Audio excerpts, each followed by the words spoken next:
Muy lindo, la verdad.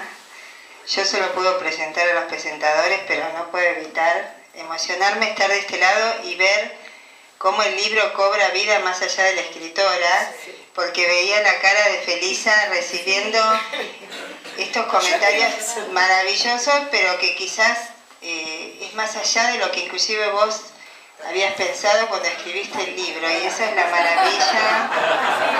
Es muy fuerte verle la cara como, ese es el libro que yo escribí, pero cómo se transforma. Esta es la maravilla de los libros, ¿no? Que cobran vida una vez que parten de quien los escribió. Bueno, ¿a quién le tocará? Bueno, bueno, Oscar Martínez Emborain. Soy yo. Lo voy a presentar como periodista. Fue redactor de Clarín por espacio de 9 años.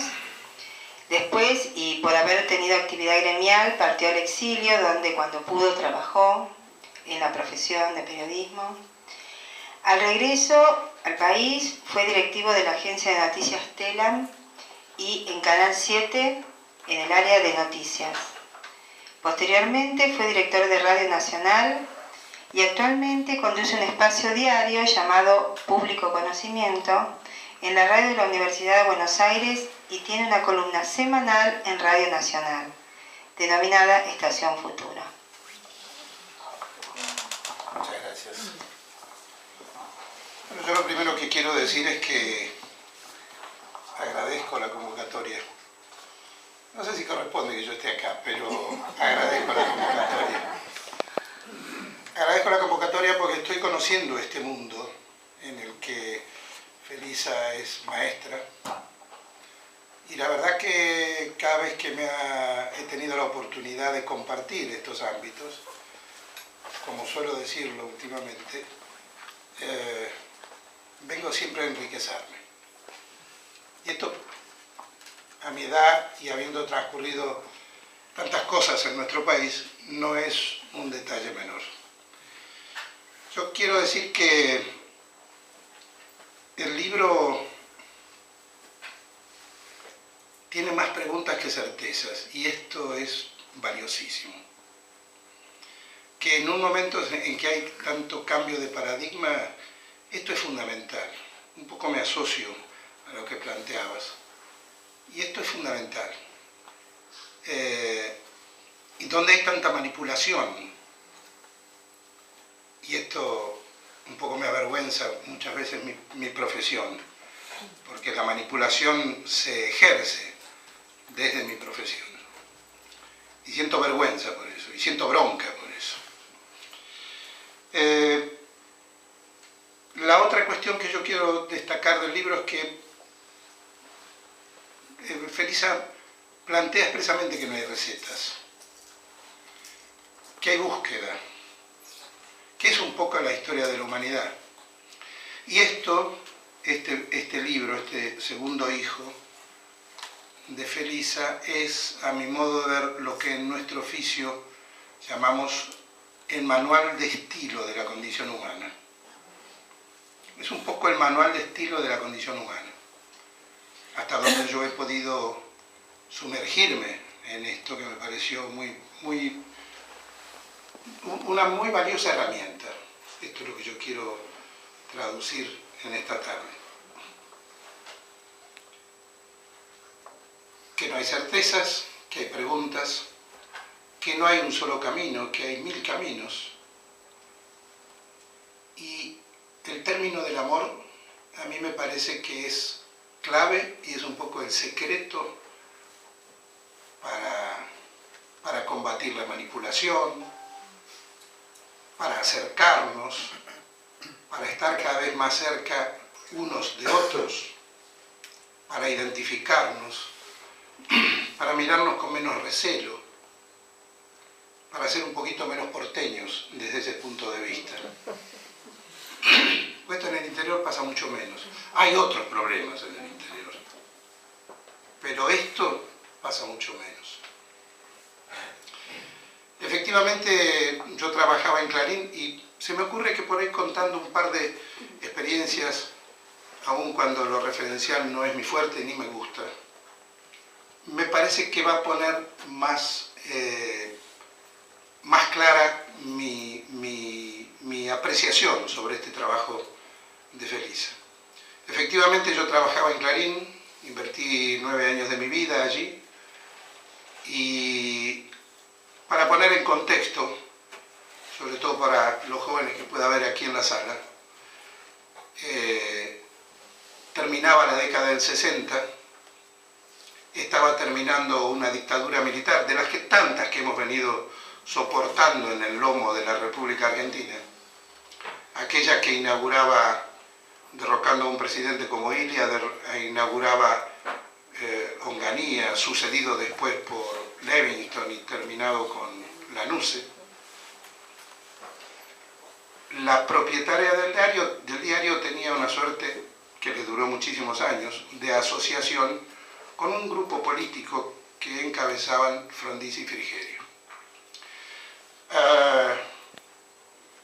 Allí, en esa época, en ese momento, una vez más sucedió lo que Clarín hacía periódicamente y ha seguido haciendo hasta hace relativamente poco tiempo.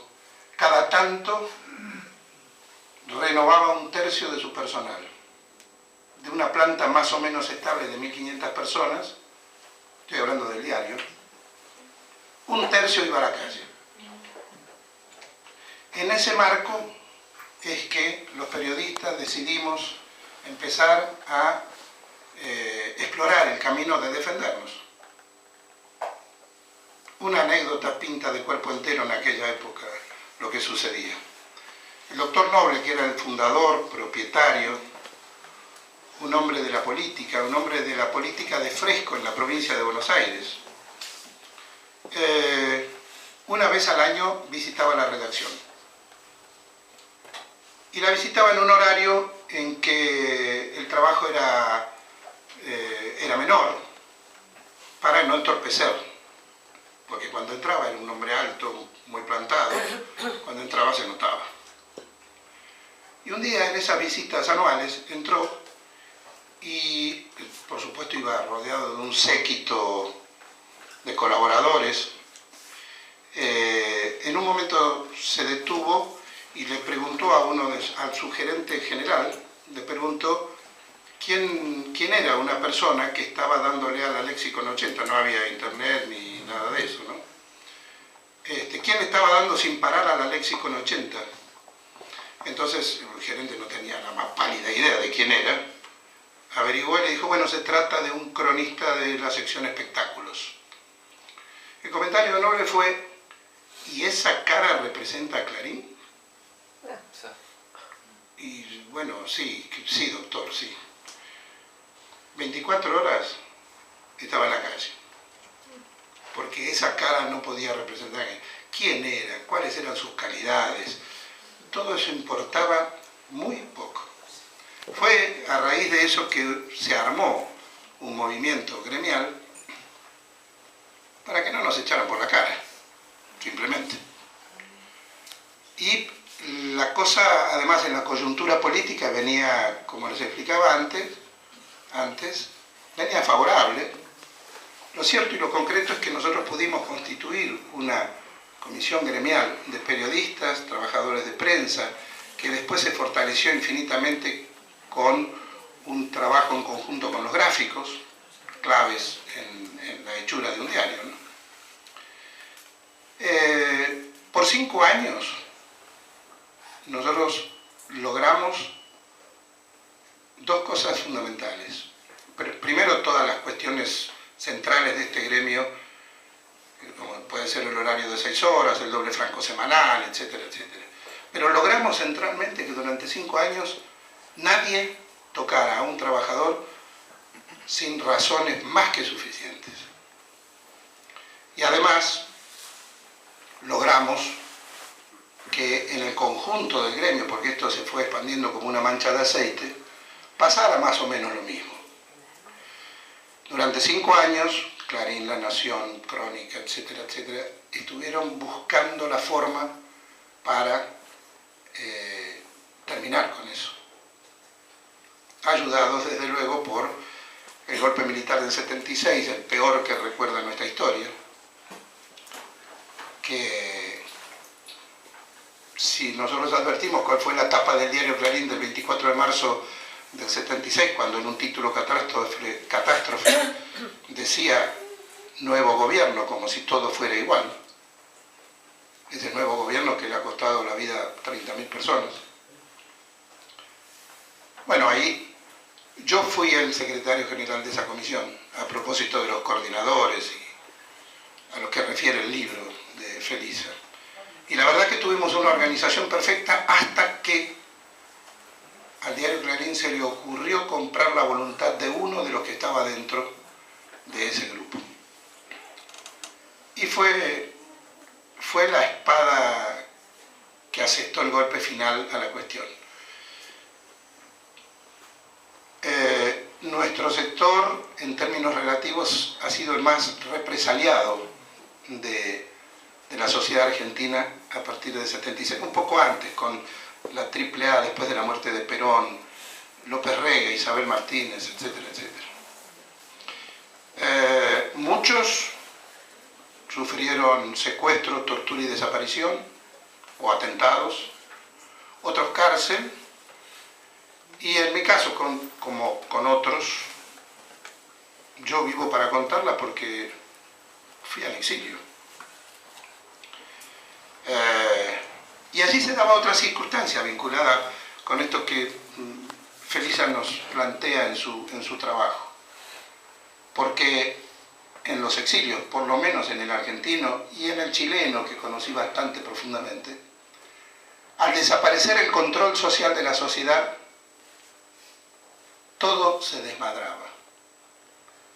El reagrupamiento tenía que ver con lo que nosotros queríamos entonces, cosa que hicimos, denunciar los horrores que se vivían acá adentro.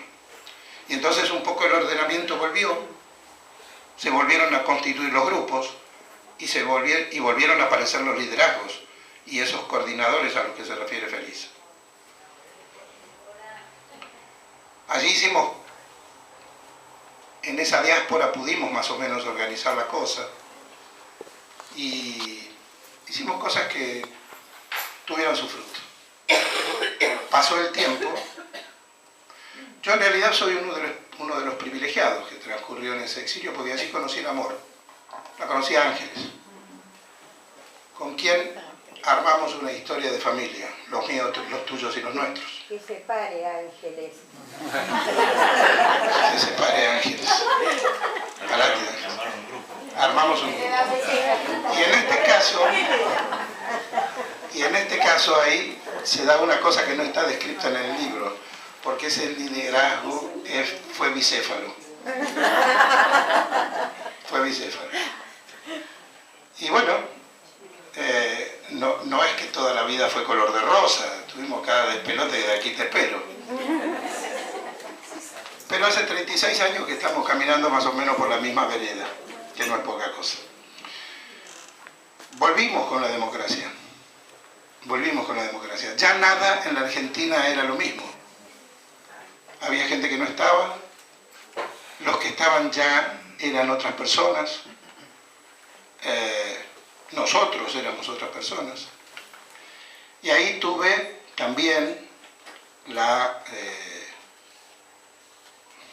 el honor de volver a participar desde la profesión en la reconstrucción de una sociedad profundamente golpeada como la nuestra.